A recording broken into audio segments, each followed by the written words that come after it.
Hi, my name is Richard Matteson, and welcome to the DigiMusicam series, Secrets of Learning the Guitar. Today we're going to look at one of the most important principles. Actually, there are four principles. They were organized by Aaron Shear in the 1980s, and I was with Aaron Shear. I worked with Aaron Shear in the 1980s. I moved to Winston-Salem to work with him on his books, and I studied these four principles with him and got this information directly from Aaron in the 1980s when I was there in Winston-Salem.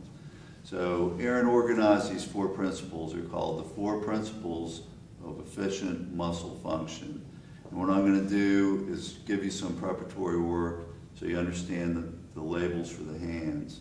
So you have P, I, M, A, C. P is pulgar, indicio, media, annularis, and Chico. And Chico and pulgar are Spanish, and these are the Latin names, indicio, media, annularis. They also correspond to the Spanish names, but it's P, I, M, A, C. You have the tip joint that moves, you have the middle joint that moves, and you have the top joint, which is the knuckle joint.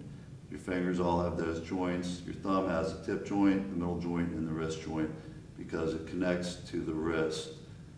So those are the basic things you need to know. You have flexion, where you gripping motion, the strongest motion in the hand, flexion, and you have extension, where your fingers move out. So you have flexion, extension. So the four principles are the mid-range principle, which states that the tendons and muscles are in alignment with their base joint connections. So this is basically what you would have in mid-range. This is your wrist straight.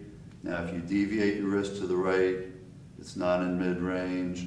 If you deviate your wrist to the left, it's not in mid-range. The next principle we have is called the mid-range principle. So if you take your wrist and you bend it down as far as you can flex it, it's not in the mid-range, it's completely flexed.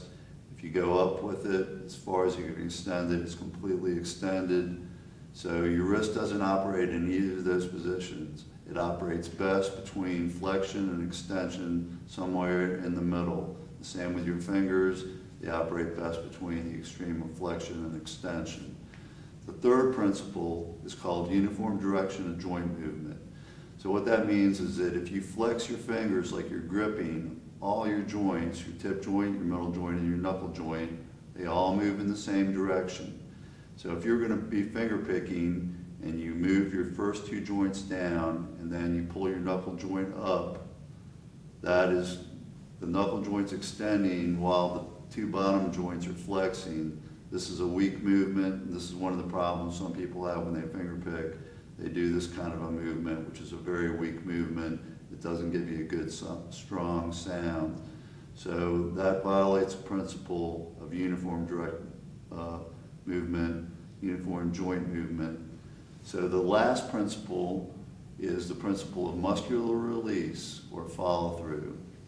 So when you exert a muscle, and it's called when you contract the muscle follows through, and then the tension is released in the finger.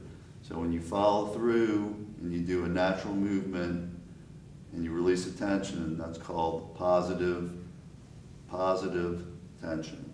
When you try to stop that motion by using other muscles that move in the opposite direction, that's called counterproductive tension. You don't want to have counterproductive tension. You want to follow through, release the tension, and that's called muscular release or follow through. So your hand works better when you follow through and release the tension after you initiate a muscular movement or contraction. So those are the four principles. Now we're going to go back and we're going to look at each principle. First, we're going to look at muscular alignment. So muscular alignment says that your tendons and muscles are in line with the base joint. So your hand's like this. Now, one of the big debates about your right hand position for classical and fingerstyle guitar is that Andre Segovia, for example, the most famous guitarist of the 20th century, he deviated his hand to the right, making it an uncomfortable position. Now, if you deviate all the way to the right and you move your fingers, you can feel the tension. But this is how he played. So a whole school started playing with their right wrist deviated to the right. Now, there is some advantage in holding your wrist like this. It keeps your thumb away from your fingers when they play, and also gives you a more perpendicular attack to the strings, but it also creates tension in your wrist. So the best way to find out how your wrist really works is if you tighten up your muscles like you're going to punch a punching bag, and you make a fist as tight as you can, you'll see that your wrist is perfectly straight and that the tendons and muscles are in alignment. Now, you wouldn't punch a punching bag by turning your wrist to the right because you'd be afraid you'd break your wrist. You wouldn't turn like that and try to do it either. So the strength of the hand is when the muscles are in alignment. And you can use this to look at other things. If you're playing the guitar and you stick your little finger out there, a lot of people have all this tension in their little finger when they play. You'll see that the little finger is not in alignment. Now, if your little finger's in alignment, it will be perfectly in alignment with its bass joint. It won't be sticking out doing funny things. And some people have this problem when they finger pick. So muscular alignment is the first principle. The second principle is the mid-range principle. So when you play in the mid-range between flexion and extension, that's the most powerful position to play in. So what you want to do when you're playing in your mid-range is you don't want to have any joint that's not operating in its mid-range.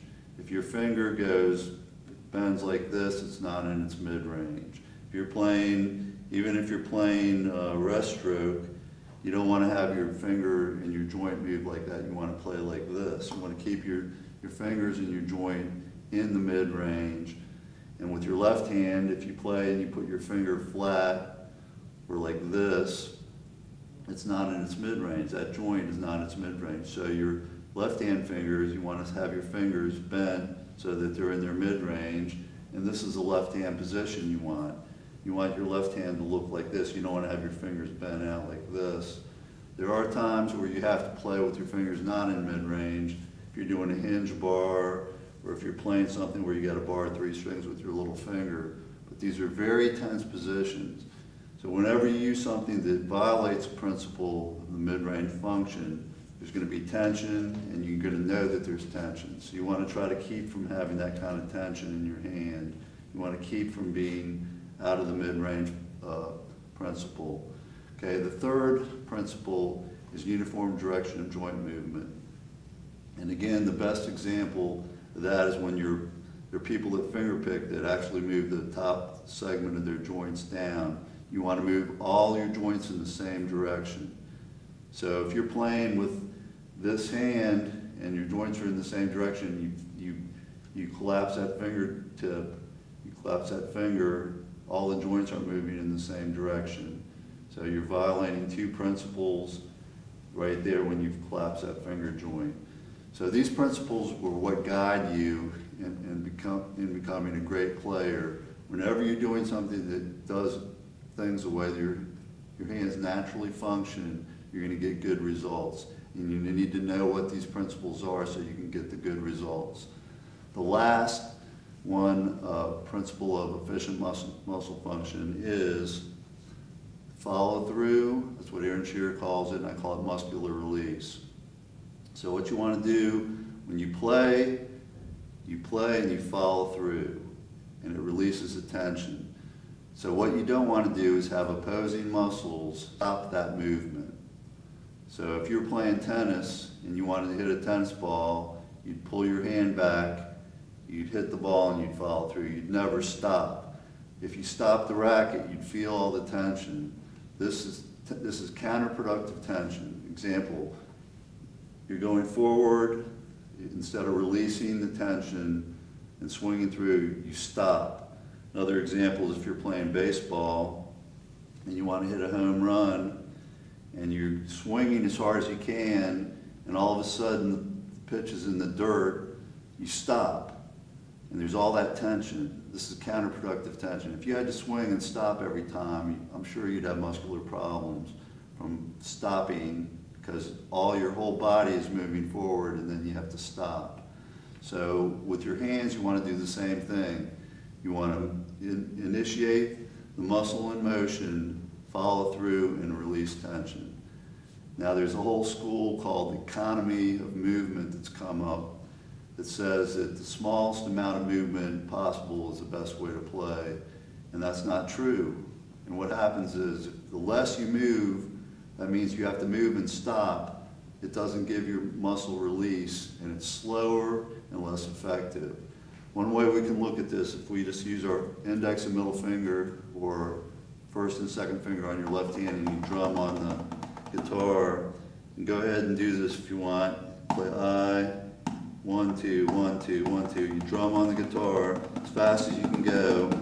The fastest way you can go is by releasing the tension and moving your fingers and making medium-sized movements the way your fingers are intended. Now try to do the same thing and go real small. It's really hard to coordinate, it's not loud, it's not strong, and it's slower. If you try to go as fast as you can, it won't be as fast as if you were doing big motions. Same thing with your right hand. If you try to stop your finger, you're not going to get a good sound, you're not going to follow through.